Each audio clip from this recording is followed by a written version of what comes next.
Hey everyone, it's Kirsten again.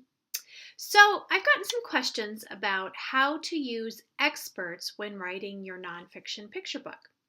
So, how you use experts is really going to depend on your manuscript.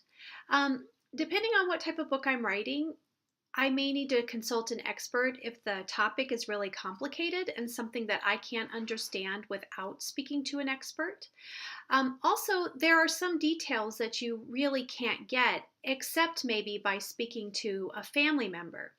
And so that's sort of another type of expert that you may use as part of creating your draft.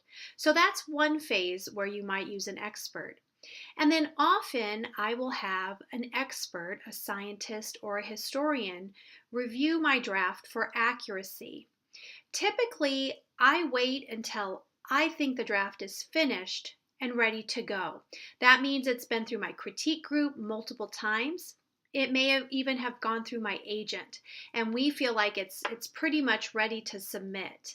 The reason I wait until so far into the draft is because I want to have a really clear idea of what I'm trying to say, so that I'm not influenced by the opinions of those experts that may have nothing to do with that accuracy.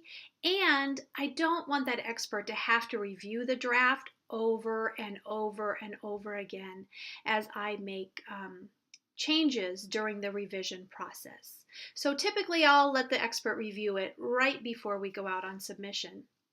Now, also be advised that depending on who your publisher is, you may also go through a very detailed fact-checking process with the publisher.